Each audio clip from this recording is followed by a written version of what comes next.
Au siège de la Fédération française de surf à Hossegor, le président du département, entouré des maires des communes de Cabreton, Hossegor et Seignos, du président de Max, de jeunes surfeurs professionnels locaux et de Valérie Nicolas, championne du monde de hand, a déclaré officiellement le département candidat à l'organisation des épreuves de surf lors des Jeux Olympiques de Paris en 2024. L'ensemble de la côte landaise a beaucoup de spots en termes de surf, mais bien sûr est surtout reconnu et connu pour les spots sur la commune d'Hossegor, de Seignos et de Cabreton, et qui, de l'aveu même de l'ensemble des surfeurs, et particulièrement ceux qui étaient là pour soutenir et qui sont déjà à côté de cette candidature, ils jugent que c'est quand même les plus belles vagues qu'ils ont pu surfer au monde, et alors qu'ils voyagent énormément.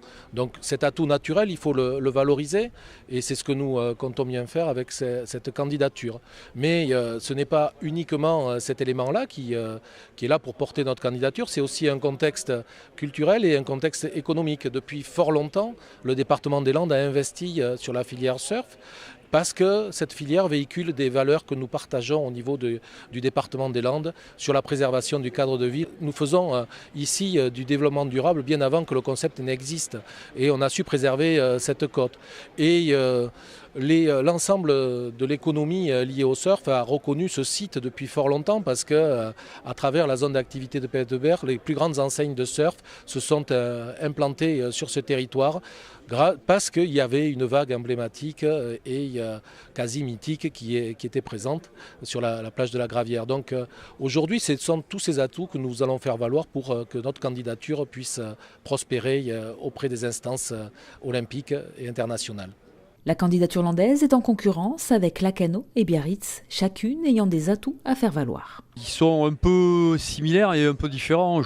Si on prend par exemple l'accessibilité et la notoriété de la ville de Biarritz en termes de marque mondialement connue, c'est un avantage.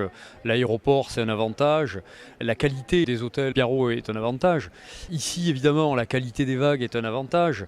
Le côté comme l'ont rappelé les athlètes, plage, on va dire que c'est un univers un peu différent, très proche aussi de ce qu'attendent les athlètes. Et Lacanau, c'est la proximité de Bordeaux. La candidature s'inscrit d'ailleurs dans le cadre d'une candidature commune avec la métropole de Bordeaux. Bordeaux a une partie du football organisée. Donc je pense que le choix entre ces trois candidats, 6 choix il doit y avoir, sera évidemment très difficile. Mais la qualité de ces candidatures, surtout, nous permettra d'étayer notre positionnement par rapport aux Jeux de 2024. Et ça, c'est très important. Le surf va faire son apparition en 2020 au JO de Tokyo en tant que discipline additionnelle. Et pour les jeunes surfeurs locaux, voir l'épreuve se dérouler dans les vagues où ils s'entraînent régulièrement est une chance unique. Je pense qu'on a à cœur que ce se déroule ici, donc c'est vrai qu'on va tout faire et on sera toujours derrière la candidature des Landes. Et moi, mon rêve, c'était toujours de devenir championne du monde. Mais le but ultime, maintenant que le surf est au JO, je pense, c'est d'avoir la médaille olympique. Et ça serait juste une expérience incroyable. Ça montre vraiment que le surf, c'est pas un sport où on barbote dans l'eau, ça devient vraiment un sport olympique.